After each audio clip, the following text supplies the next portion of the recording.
What if I told you governments once taxed cleanliness?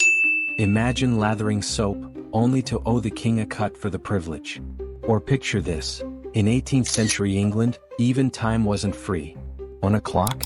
Congratulations, you've just clocked into a tax bill. Welcome to the twisted carnival of human bureaucracy, where rulers taxed everything but the air you breathed. Almost. From soap to servants, umbrellas to foreign words, these weren't just taxes. They were power plays, absurdities, and sometimes pure pettiness. Let's start with the soap tax, a 17th century gem. For over 150 years, Britain decided cleanliness wasn't just next to godliness, it was next to treason. Only the filthy rich could afford to smell like roses. Meanwhile, the male servant tax, a sly dig at luxury, meant hiring a butler cost more than his salary. Why? Because nothing says equality like punishing the wealthy with paperwork. But wait, it gets weirder. Ever curse the rain? In 19th century England, carrying an umbrella could drain your wallet and your dignity. And the clock tax? Let's just say Benjamin Franklin's "time is money" took a literal turn. But the crown jewel? The foreign language tax, a fee for words deemed unpatriotic. Because nothing unites a nation like taxing dialects. Stick around. By the end, you'll be thanking your lucky stars and your tax-free shampoo. Let's talk about the soap tax, a law so dirty, it made grime a national pastime. From 1712 to 1853, Britain slapped a hefty tax on soap, all to fund wars and the king's very important Whig budget. Here's the rub, soap wasn't just taxed. It was micromanaged. The government hired soap spies to raid homes, sniffing out illegal lather. Want a bar? You'd pay double its price in tax, and swear loyalty to the crown because apparently bubbles were a national security threat. The result? A hygiene apocalypse. The poor resorted to scrubbing with chalk ash or whatever didn't technically count as soap. Meanwhile, the rich flaunted their suds like champagne. Rotting teeth and open sores became badges of poverty, while the elite literally glowed. But here's the kicker. The tax lasted 141 years. 141 years of stench, boils, and soap smugglers dubbed the clean underground. It took a Victorian-era revolt, and a prime minister named William Gladstone, to finally scrub away the stench of greed in 1853. Moral of the story? Never underestimate human ingenuity, or the lengths people will go to not smell like a medieval fishmonger. But if you think taxing cleanliness was wild, wait until you hear how they taxed men who poured wine. Next up, the male servant tax, because nothing says class warfare like billing aristocrats for their butler's cravat. The male servant tax, a masterclass in taxing privilege to fund more privilege. Introduced in 1777, Britain decided the best way to pay for wars in America was to tax the ultra-rich for their most essential asset. Men who iron their newspapers and dust their chandeliers. Here's the twist, this wasn't just about cash. It was a psychological jab at the elite. Lawmakers framed it as fairness. After all, only the wealthy had armies of dapper men fluffing their pillows. But really?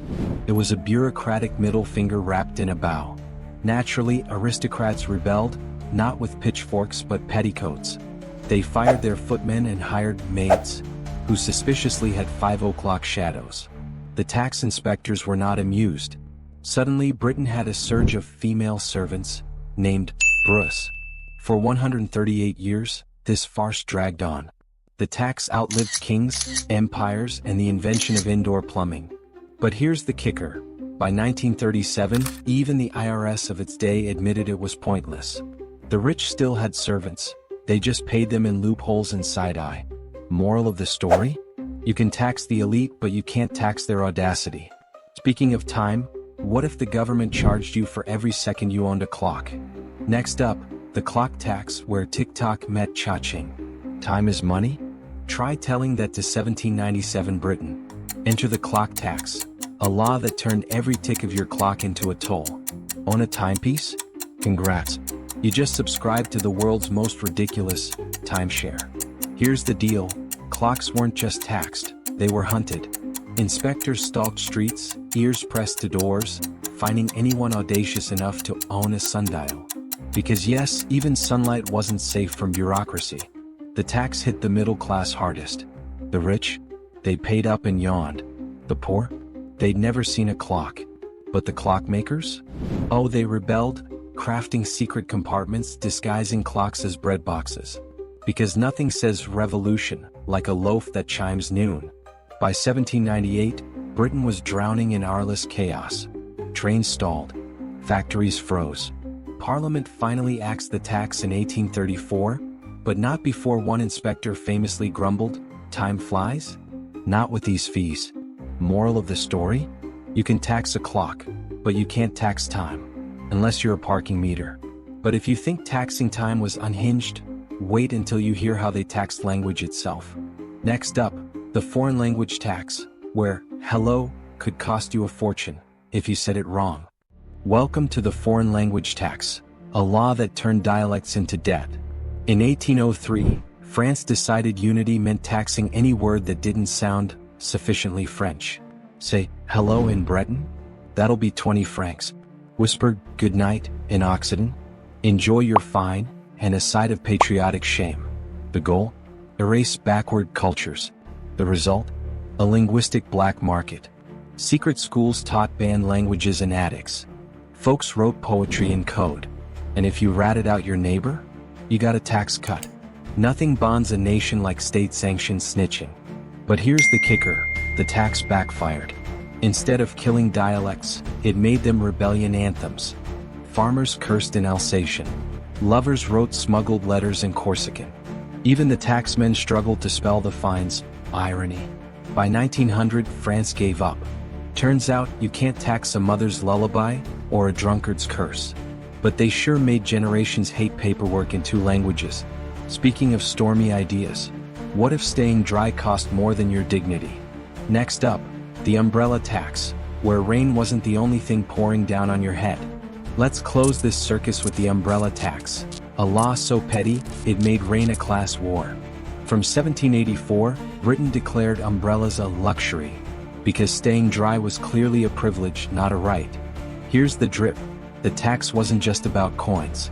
It was about control. Umbrellas threatened hat makers and coachmen, so Parliament taxed them to oblivion. Want shelter? You'd pay per rib, per hinge, and pray the sky didn't sneeze. The rich? They flaunted ivory-handled umbrellas like scepters. The poor? They rocked fishgut ponchos. But the real winners? Blacksmiths who forged umbrella hats, because nothing says dignity like a bucket on your head. By 1830, even Britain's soggy lawmakers admitted defeat. The tax dissolved, but not before inspiring a generation to mutter, "Weather the storm?" More like weather the tax code. Moral of the story? Humanity will always find a way to dodge rain and taxes. But hey, at least today your umbrella's only crime is forgetting it at the pub. So here we are. Centuries later, in a world where time is free, umbrellas are cheap and soap, well, soap's still weirdly expensive. But the ghosts of these taxes linger. They're reminders that human ingenuity and greed are eternal dance partners. Because let's face it, taxes haven't gone extinct. They've just evolved. The soap tax became sneaky surcharges. The clock tax? That's your Wi-Fi bill. And the foreign language tax? Try paying extra for streaming shows without dubs. But here's the twist, these absurd old laws lost. The clean underground outsmarted soap spies. Cross-dressing servants mocked the elite. Clockmakers turned time into a middle finger. And language? Well, you're hearing this in your dialect, aren't you? That's the secret. Every time power tried to tax humanity's spirit, humanity fought back. With chaos, wit, and a little petty rebellion. So the next time you see a tax form, remember, you're the heir to history's greatest troublemakers. So act like it. So next time you gripe about taxes, remember, it could always be worse. Way worse. Stay curious. Stay cynical. And for heaven's sake, keep your umbrella.